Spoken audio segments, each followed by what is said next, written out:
사무엘상 23장 19절부터 29절 말씀 마음을 집중하시고 함께 읽어보십니다. 그때에 십사람들이 기브아에 이르러 사울에게 나와 이르되 다윗이 우리와 함께 광야 남쪽 하길라 산 숲을 요새에 숨지 아니하였나이까? 그러하온즉 왕은 내려오시기를 원하시는 대로 내려오소서. 그를 왕의 손에 넘길 것이 우리의 의문이이다 하니 사울이 이르되 너희가 나를 긍휼히 여겼으니 여호와께 복받기를 원하노라. 어떤 사람이 내게 말하기를 그는 심히 지혜롭게 행동한다 하나니 너희는 가서 더 자세히 살펴서 그가 어디에 숨었으며 누가 거기서 그를 보았는지 알아보고 그가 숨어있는 모든 곳을 정탐하고 실상을 내게 보고하라. 내가 너희와 함께 가리니 그가 이 땅에 있으면 유다 몇천 명 중에서라도 그를 찾아내리라 하더라. 그들이 일어나 사울보다 먼저 시브로 가니라. 다윗과 그의 사람들이 광야 남쪽 마온 광야 아라바에 있더니 사울과 그의 사람들이 찾으러 온 것을 어떤 사람이 다윗에게 아뢰매 이에 다윗이 바위로 내려가 마온 황무지에 있더니 사울이 듣고 마온 황무지로 다윗을 따라가서는 사울이 산 이쪽으로 가며 다윗과 그의 사람들은 산 저쪽으로 가며 다윗이 사울을 두려워하여 급히 피하려 하였으니 이는 사울과 그의 사람들이 다윗과 그의 사람들을 애워싸고 잡으려 함이었더라. 전령이 사울에게 와서 이르되 급히 오소서. 블레셋 사람들이 땅을 침노하나이다. 이에 사울이 다윗 뒤쫓기를 그치고 돌아와 블레셋 사람들을 치러 갔으므로 그곳을 셀라 하마느곳이라 칭하니라. 다윗이 거기서 올라가서 엔게디 요새에 머무니라. 아멘. 자, 오늘 이 본문에도 보면은 사울 왕이 계속 다윗을 죽이기 위해서 추격하는 장면이 그려져 있어요. 근데 이 23장에 보면은 처음에 이제 그일라라고 하는 곳에서부터 그러나 이제 거기도 사울이 이제 뒤쫓아온다는 첩보를 듣고 이제 그 다음에는 이 십광야 수풀에 숨어 있었다 그랬어요. 그러니까 십광야 수풀에 숨어 있을 때에 또 요나단을 만나서 또 요나단을 통해서 하나님이 주시는 위로, 격려, 또 힘을 얻게 된 것이죠. 요나단이 다윗에게 말하기를 하나님을 힘있게 의지하라. 두려워하지 말라. 너는 이스라엘 왕이 될 것이고 나는 내 다음이 될 것이며 그 사실을 내 아버지 사울도 안다. 그렇게 이제 전했던 사실, 이제 어제 우리가 나누었던 말씀입니다.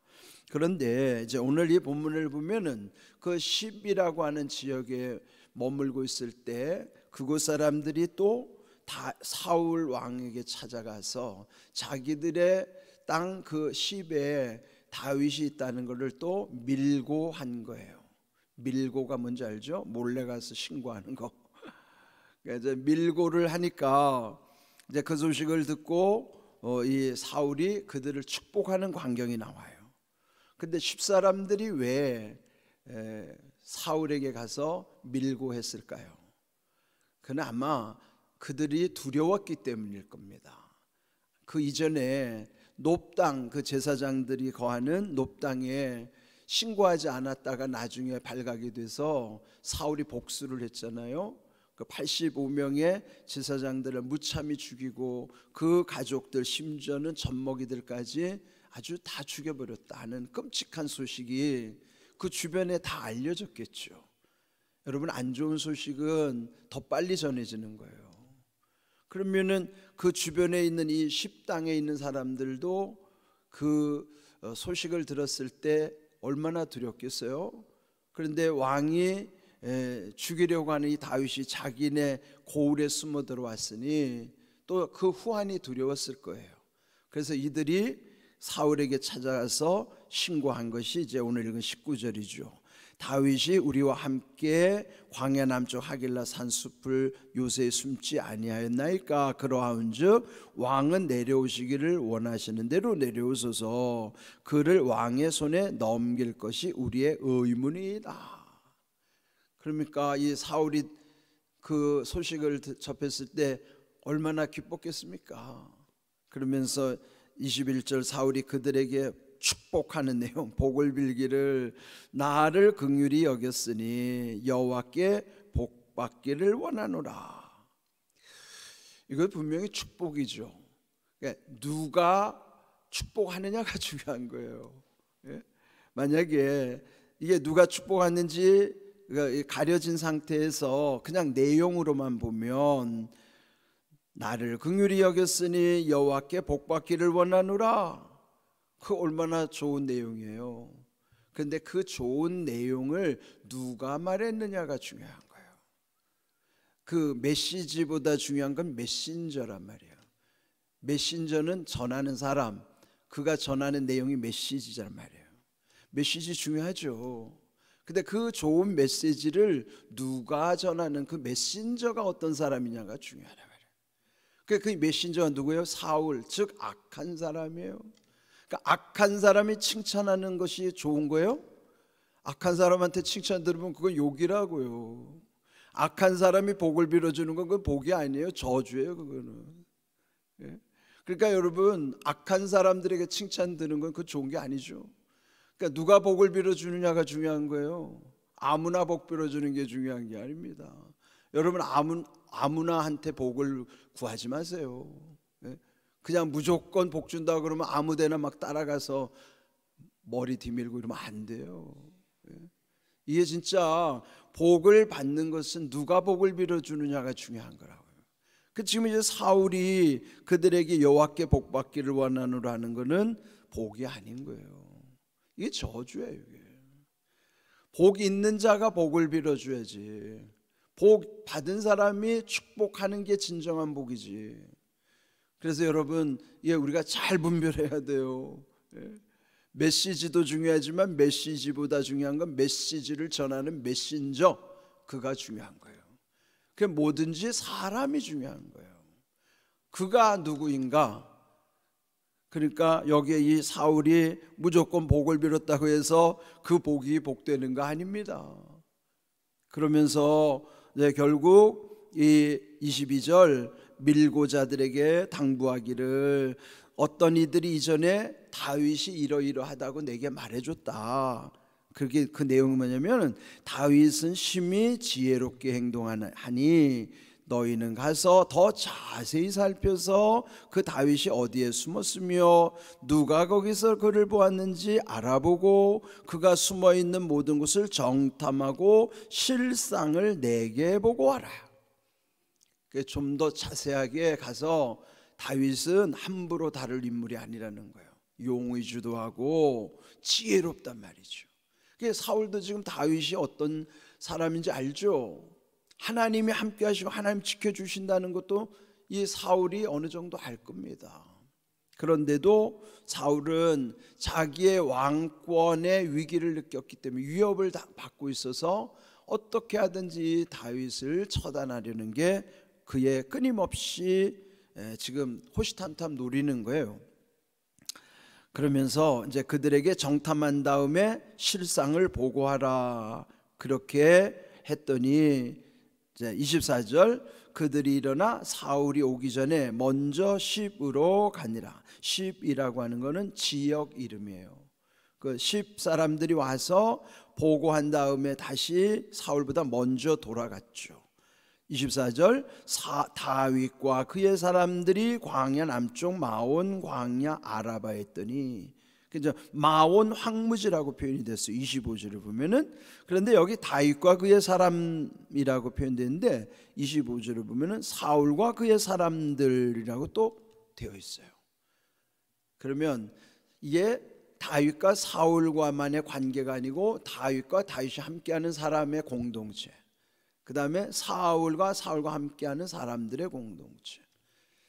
우리 흔히 쓰는 속된 표현 중에 줄 잘 서라는 말 하잖아요. 줄을 잘 서야 돼요. 지금이 다윗 라인에 속한 다윗의 줄을 선 사람들, 사울 라인, 사울의 줄을 선 사람들. 그러면 결국 어떻게 돼요? 공동체는 공생의 관계든지 공멸의 관계예요. 공동체라는 건 함께 하는 거죠. 공생은 함께 사는 거고 공멸은 함께 죽는 거예요.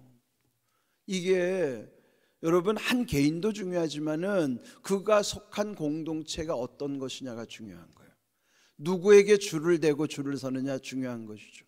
물론 세상적으로 줄을 잘 서야 한다는 건 출세지향적인 것이죠. 출세하려면 누구 줄을 잘 서야 되느냐? 정치인들은 아주 빠꾸미들이잖아요. 누구 줄을 잘 서야 되느냐? 그런데 여러분 영적으로도 마찬가지예요. 영적으로도 줄을 잘 서야 된다고요. 예? 궁극적으로는 예수님 라인에 속해 있느냐 마귀 라인에 속해 있느냐, 그게 거기에 따라서 예수님과 예수님 사람들이 공생하는 것이고 마귀와 마귀에 속한 사람들은 공멸하는 거예요. 그러니까 영적에도 라인이 있는 거예요. 영적 세상에, 세계 속에도.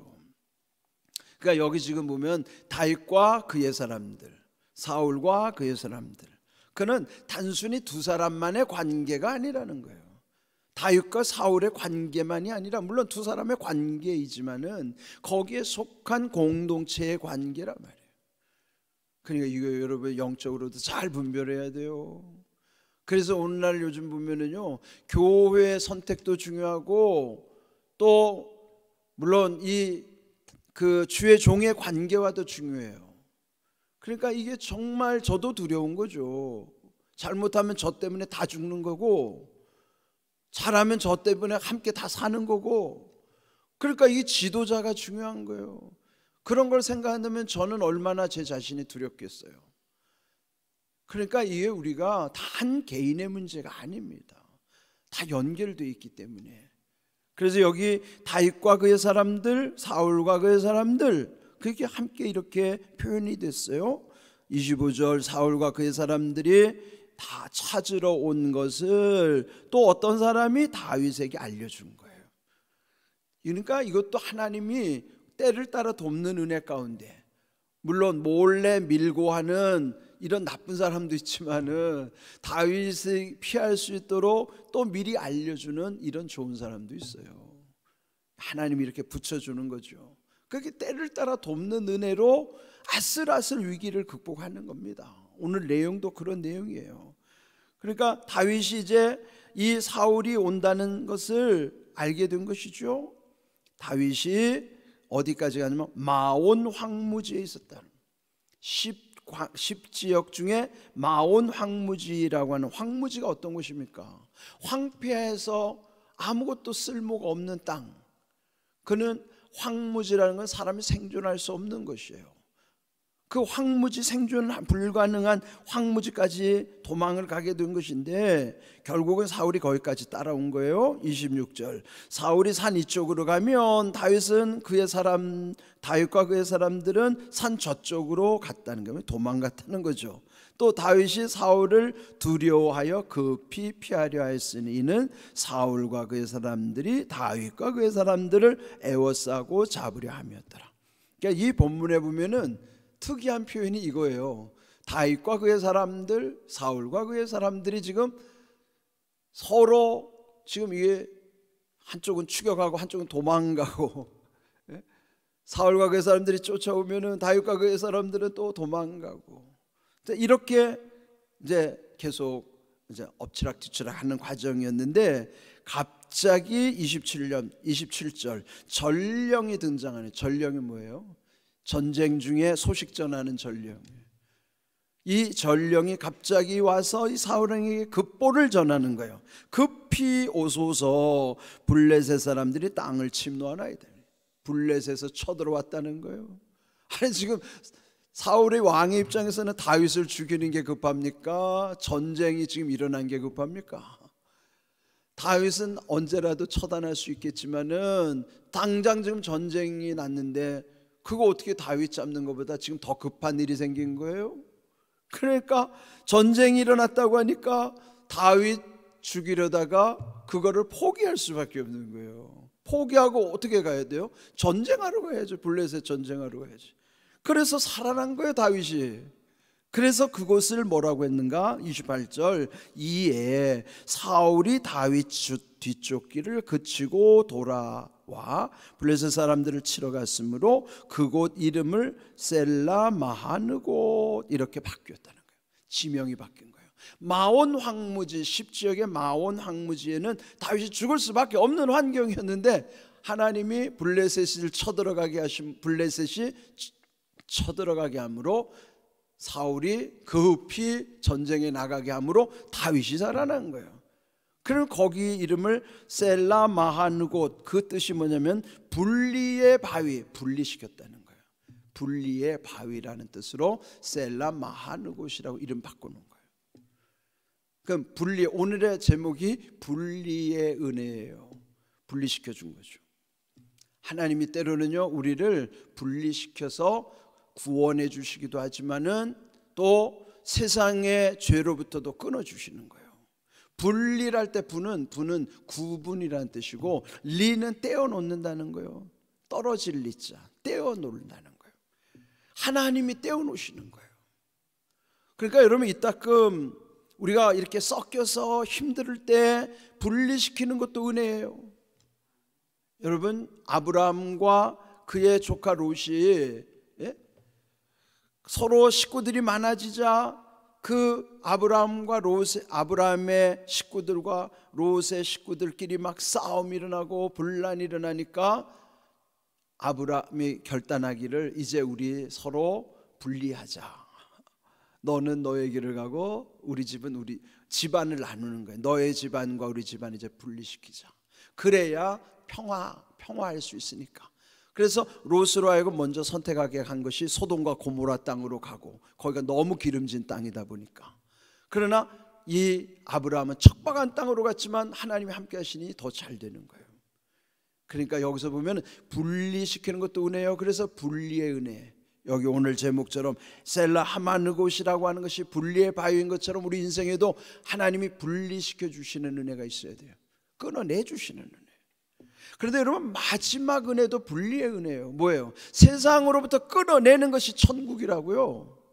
마지막 죽어서 가는 곳이 천국은 세상과 세상을 떠나는 거예요. 분리시키는 거예요. 분리의 은혜가 천국 가는 은혜라고요.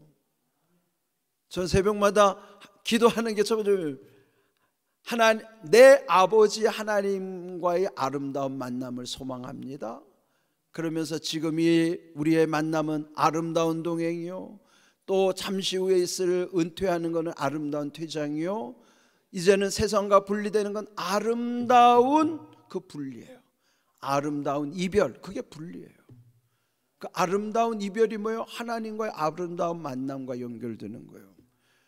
마지막은 세상과 분리의 은혜 가운데 천국이 열리는 거라고요. 그러면 여러분 세상 집착하지 마세요. 너무 미워하지도 말고 불쌍히 여기면서 살자고요. 좀 주일날 여러분 제가 1, 2부 때 설교한 내용 좀 유튜브로 다시 한번 들어보세요.